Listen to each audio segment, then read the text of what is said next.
Será que eu ainda moro no seu pensamento? Essa história aconteceu na Espanha, em um passado não distante. Pablo, um homem casado, ainda jovem, com 36 anos, pelos médicos soube que ia morrer. Estava condenado por uma doença sem cura, um câncer agressivo que o mataria em 3 meses. O quadro era irreversível. Pablo era uma pessoa de classe média, muito inteligente e seguro. Então o médico leu a sua sentença de morte. Pablo chorou e disse à junta médica que não era pelo medo do fim próximo, mas porque não educaria e não guiaria seu único filho pela vida. E então Pablo escreveu várias cartas para seu filho Rian, para ele abrir somente em fases da sua vida. Assim estaria presente de certa forma e orientando seu filho pelos caminhos da vida, mesmo estando dentro de uma cova. Pablo era dono de um posto de gasolina em Barcelona, na Espanha. Um certo dia, Pablo estava atendendo fornecedores em seu escritório, quando se sentiu mal, se sentou, estava pálido, pressão alta, e então seus funcionários o levaram para o hospital. E depois de uma bateria de exames, os médicos chegaram a uma conclusão catastrófica. O pior estaria para vir. A morte é sempre uma surpresa, ninguém espera por isso, mas o resultado dos exames apontavam para o fim de Pablo em 3 meses no máximo. Nem mesmo os pacientes terminais pensam que vão morrer em 1 ou 2 dias. A verdade é que nós nunca estamos prontos, nunca é o momento certo para ir embora desse mundo. Afinal, o desconhecido é temido por todos, até pelos animais. Penso que saber que vai morrer é muito angustiante. É o mesmo que colocar a própria morte em seu colo, como se fosse um gatinho de estimação, te lembrando o tempo todo do que vai acontecer. O tempo agora é o maior inimigo. A cada amanhecer não se tem certeza que Pablo verá novamente o sol brilhar. Agora, com a partida da vida, já no final do segundo tempo, você não terá feito todas as coisas que queria. Aquela viagem, todos os sonhos vão para a gaveta da tristeza. Não lhe resta mais tempo. O cavalo da morte vem a galope. O fim sempre vem com uma surpresa, e é um momento de lágrimas para as viúvas, filhos, parentes e amigos. E não foi diferente com Pablo, o pai de Rian. Na verdade, sua morte foi ainda mais inesperada. Se ele tinha apenas 36 anos, ele era jovem, muito jovem. O câncer não escolhe suas vítimas. Ele tinha ido embora quando eu era criança, e hoje eu sei o que é um funeral. Quando vi meu pai dentro de uma belíssima urna, se é que existe urna belíssima. Eu tinha 10 anos de idade, suficiente para sentir a falta dele por toda a minha vida. Agora o que faço com as minhas lembranças? Eu, meu pai e o nosso cachorro Pierre, brincando e rolando na grama do jardim da nossa casa. Se ele tivesse morrido anos antes, eu não teria lembranças. Seria melhor assim. Sei que isso é puro egoísmo, mas eu não sentiria nenhuma dor. Mas também seria ruim. Eu teria um enorme vazio de não ter conhecido meu pai. Eu não teria um pai na minha vida, mas eu tive um pai que era firme, sábio, forte e divertido. Meu pai foi um cara que, se pudesse, diria uma piada em seu próprio velório. Só enxergava felicidade, era muito risonho o tempo todo. Seu sorriso era largo e gostoso de ouvir. Este era meu pai, que me beijava na testa antes de dormir, um hábito que eu passei para os meus filhos. Alguém que me forçou a apoiar a mesma equipe de futebol que apoiava. A sua paixão futebolística era o time do Barcelona.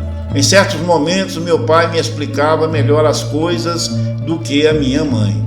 Um pai assim é alguém que a gente sente a perca lá no fundo da alma. Ele me protegeu até o seu fim. Ele nunca me disse que ia morrer. Mesmo quando estava deitado em uma cama de hospital, com tubos por toda parte, ele não disse uma palavra. Meu pai fez planos para o próximo ano, embora ele soubesse que ele não estaria por perto no próximo mês. Tudo isso para me poupar da dor antecipada que ele sentia. No próximo ano, nós iríamos pescar, viajaríamos, visitaríamos lugares que nunca estivemos. Ele iria primeiro para os Estados Unidos. Meu sonho era ver aquelas velhas cidades do Velho Oeste, entrar em um bar, meter a mão na mesa com força e dizer: me dê um uísque para tirar o pó da viagem, como os cowboys faziam na época. No próximo ano seria um ano maravilhoso. Vivemos o mesmo sonho, mas que morreu junto com ele, pois a viagem sem o meu pai agora não tem a menor graça e não tem sentido. Quantas saudades do palhaço do meu pai, que se fazia de cavalinho para eu montar, me fez rir até o fim. E de repente, 2 meses à frente, minha mãe me pegou na escola e fomos para o hospital. O médico contou a notícia com toda a falta de sensibilidade que os médicos perdem ao longo dos anos. Meu pai já não estava mais neste mundo. Minha mãe chorou. Ela tinha um pouquinho de esperanças. Como eu disse antes, todo mundo tem. Senti o golpe e desabei em uma crise de choro.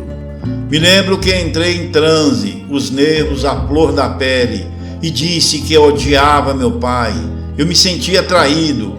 Ele não poderia ter me abandonado. Não agora que eu aprendi a sorrir das suas piadas sem graça, a amá-lo. Eu gritei com raiva no hospital, até que voltei do desequilíbrio. Aí eu percebi que meu pai não estava perto de mim e desabei a chorar. Então meu pai foi mais uma vez um pai para mim. A enfermeira-chefe do andar do hospital trazia uma caixa, estava cheia de envelopes selados, com instruções no local do endereço. Me entregou uma caixa com 9 cartas e que era para eu abrir somente no momento em que eu estivesse passando pela vida. Eu não conseguia entender exatamente o que estava acontecendo. A enfermeira então me entregou uma carta, a única carta que estava fora da caixa, e ela me disse: seu pai me pediu para lhe dar esta carta em mãos. Ele passou a semana inteira escrevendo isto, e ele quer que você leia, que seja forte, disse a enfermeira segurando meus ombros. No envelope estava escrito: quando eu estiver partido desse mundo. Eu abri, na carta estava escrito assim: filho, se você está lendo isso, eu estou morto. Eu sinto muito. Eu sabia que ia morrer. Os médicos me contaram. Eu não queria te dizer o que ia acontecer. Eu não queria te ver chorando. Bem, parece que eu fiz isso. Sei que chorou, que me xingou de traidor por tê-lo deixado. Mas é a vida, quer dizer, é a morte. Bem, como você pode ver, eu ainda tenho muito para lhe ensinar. Através das cartas, eu estarei sempre ao seu lado, lhe ensinando os passos a serem dados em sua vida. Afinal, você ainda é um menino, não sabe nada sobre a vida, e eu vou te acompanhar até a sua maturidade. Então, escrevi essas cartas para você. Você não deve abri-las antes do momento certo, ok? Este é o nosso acordo. Eu te amo. Cuide da sua mãe. Você agora é o homem da casa. Passo-lhe agora o bastão. Ele me fez parar de chorar com sua letra ruim. Era um garrancho, mas eu entendia tudo. A letra S dele parecia uma cobra se tremendo de frio. Eu sorri, mas depois voltei a ficar tenso. A caixa com a carta se tornou a coisa mais importante do mundo para mim. Eu disse à minha mãe para não abrir nenhuma. Essas cartas eram minhas e ninguém mais poderia vê-las. Eu conhecia todos os momentos de vida escritos nos envelopes de cor. Mas isso levou um bom tempo para esses momentos acontecerem. 7 anos mais tarde, depois que nós mudamos para uma nova cidade, eu não tinha ideia de onde coloquei a caixa, mas eu a encontrei, ainda sabia de cor os títulos de cada carta. Então chegou a minha adolescência e o novo namorado de minha mãe desencadearam o que meu pai havia previsto há muito tempo. Minha mãe teve vários namorados, mas nunca levou nenhum deles a sério. Não conseguia ter uma relação duradoura. Ela nunca mais se casou. Eu não sei porquê, mas eu gosto de acreditar que meu pai tinha sido o amor da sua vida. Esse novo namorado da minha mãe era inútil. Eu pensei que ela estava se humilhando namorando com ele.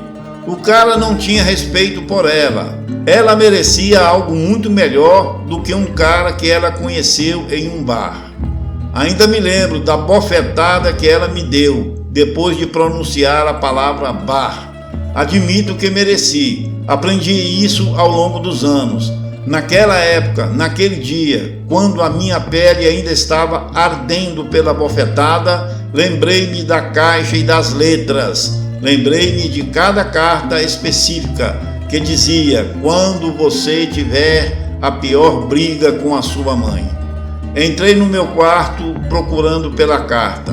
Procurei em todo lugar e encontrei a caixa dentro de uma mala antiga em cima do guarda-roupa. Eu olhei os títulos das cartas e percebi que eu tinha esquecido de abrir algumas cartas. Uma era: quando você der seu primeiro beijo. Eu me odiava por ter esquecido de abrir a carta na época em que meu pai me recomendou. Então eu decidi que seria a primeira carta que eu abriria. Quando você perder a virgindade. Veio logo a seguir no pacote uma carta que eu estava esperando para abrir muito em breve. Eventualmente eu encontrei o que estava procurando. Quando você tiver a pior briga com a sua mãe. E nos garranchos do meu pai estava escrito assim: agora peça desculpas a ela. Eu não tenho como saber o porquê de vocês estarem brigando. E eu não sei quem está certo, mas eu conheço sua mãe. Portanto, um pedido de desculpas bem na humildade, sem ressentimentos. Seria a melhor maneira de superar isso. Estou falando de um pedido de desculpas sincero. Ela é a sua mãe, garoto. Ela te ama mais do que tudo nesse mundo. Por acaso você sabe por que ela passou por um parto natural? Porque o médico lhe disse que seria melhor para o bebê. No caso, para você. Você já viu uma mulher dando à luz? Só as mulheres suportam essa dor. Os homens morreriam.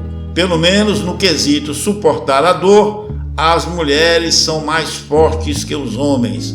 Você precisa de uma prova maior de amor do que isso? Ao pedir desculpas, ela vai te perdoar. Meu pai não era um grande escritor. Ele era apenas um proprietário de posto de gasolina. Mas suas palavras tiveram um grande impacto em mim. Eram palavras que traziam mais sabedoria do que todos os meus 15 anos de idade na época. Corri para o quarto de minha mãe e abri a porta.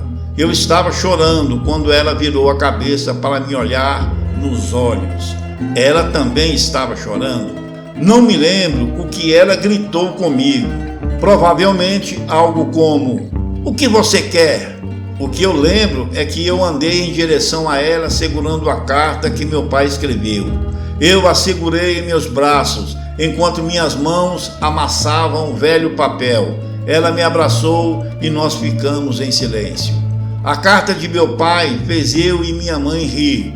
O texto era sério e sábio, mas as escrituras eram um garrancho que a gente tinha que decifrar. Poucos minutos depois, fizemos as pazes e conversamos um pouco sobre o seu marido, o meu pai, o meu amado Pablo. Ela me contou sobre alguns de seus hábitos mais excêntricos, como comer salame com morangos e colocar bicarbonato em limonada para gaseificar. De alguma forma, eu senti que ele estava sentado ao nosso lado. Eu, minha mãe e um pedaço do meu pai. Um pedaço que ele deixou para nós, em um pedaço de papel. Foi bom, choramos até desabafar. Não demorou muito para eu ler a carta. Quando você perde a virgindade. Parabéns, filho, não se preocupe, fica melhor com o tempo. A primeira vez de um homem nem sempre é uma maravilha. A minha primeira vez foi com uma mulher feia, que também era uma prostituta. Mas tudo bem, foi só o começo. A coisa melhorou de vez quando conheci a sua mãe. Meu pai me seguiu por toda a minha vida. Ele estava comigo, embora não estivesse perto de mim. Suas palavras fizeram o que ninguém mais pôde fazer. Elas me deram força para superar inúmeros momentos desafiadores na minha vida. Sempre que eu lia cartas de meu pai, eu via na minha mente todo vestido de branco em meio às nuvens. Como eu disse, meu pai era um palhaço, tipo parecido com Mazzaropi, o maior humorista brasileiro. Sempre encontraria uma maneira de colocar um sorriso no meu rosto quando as coisas pareciam sombrias ou quando clareava minha mente durante aqueles momentos de raiva ou desespero. A carta "Quando você se casar" me fez sentir muito o emocional, mas não tanto como a carta "Quando você se tornar um pai". E assim meu pai disse: "Agora você vai entender o que é o amor verdadeiro, meu filho. Você vai perceber o quanto você ama sua esposa, mas o amor verdadeiro é algo que você vai sentir por esta pequena coisa ali, o seu bebê, o meu netinho lindo, que não vou conhecer, mas mesmo sabendo que talvez você não concorde, coloque o nome dele de Pablo. Obrigado, estou orgulhoso de você. Eu não sei se é um menino ou uma menina, eu sou apenas um cadáver, eu não sou um adivinho, mas eu acho que é um menino, acertei?" Sim, meu pai acertou. E eu e minha mulher, que tínhamos pensado em outro nome, batizamos nosso filho com o nome de meu pai, Pablo. Não poderia ser diferente, não poderia negar um pedido de meu pai, que estava em outra dimensão. A carta mais dolorosa que li em toda a minha vida foi também a carta mais curta que meu pai escreveu para mim. Acredito que ele sofreu tanto quanto eu nesse momento. Demorou um tempo, mas finalmente eu tive que abrir. Minha mãe morreu de um ataque cardíaco fulminante e abri a carta com o título "Quando sua mãe se for", e estava escrito assim: "Não chores, tudo na vida passa. Até sei que o teu sofrimento por mim hoje é apenas uma lembrança triste, mas não dói tanto assim. A dor e a saudade vai machucar, mas vai passar. Sua mãe agora é minha e vamos te esperar no tempo de Deus, nosso Pai." Eu nunca lia as cartas de meu pai antes do seu tempo. Eu sempre esperaria pelo próximo momento, a próxima carta, a próxima lição que meu pai me ensinaria. Foi algo incrível. Como pode um garoto de 36 anos ensinar algo a um velho de 85 anos como eu? Agora que estou deitado em uma cama de hospital, com um tubo do meu nariz, graças a esse maldito câncer, parece um replay. Os médicos me disseram que eu teria 2 meses de vida no máximo. Então eu corro meus dedos no papel desbotado da última carta, cujo título é quase imperceptível pela ação do tempo no envelope: "Quando sua hora chegar." Eu não queria abri-la, eu estava assustado. Eu não quero acreditar que o meu fim estava próximo. É uma questão de esperança, sabe? Ninguém acredita que vai morrer. Eu respiro fundo e abro o envelope. E no papel amarelado pelo tempo estava escrito assim: "Olá, filho. Espero que você seja um velho agora." Sabe, essa carta foi a mais fácil de escrever. Foi a carta que me libertou da dor de perder você. Acho que sua mente se torna mais clara quando você está tão perto do fim. Fica mais fácil falar sobre isso. Nos meus últimos dias aqui, eu pensei sobre a vida que eu tinha, das nossas brincadeiras. Rolávamos na grama, eu, você e o Pierre, nosso cachorro. Lembra? Por falar nisso, como está o Pierre? Ops! Lembrei que sou um defunto. Lembrei das zangas da sua mãe, quando a bola batia na janela. Foi lindo a nossa pouca convivência. Tive uma vida breve, mas muito feliz. Eu era seu pai e o marido de sua mãe. O que mais eu poderia pedir? Isso me deu paz de espírito. Agora você faz o mesmo. Ouça meu conselho, para você não precisar ter medo. A vida na terra é apenas uma passagem, para que Deus saiba quem são os seus. A vida com Deus é infinitamente melhor que a vida terrena. Eu sinto sua falta. Logo seremos uma família novamente para a eternidade. Te amo. Se você gostou dessa história, lhe peço que dê um joinha, compartilhe essa lição de vida com seus amigos e familiares. Se inscrevam no canal, assista o próximo vídeo na tela, garanto que vai gostar. Grande abraço a todos, fiquem na paz do Senhor.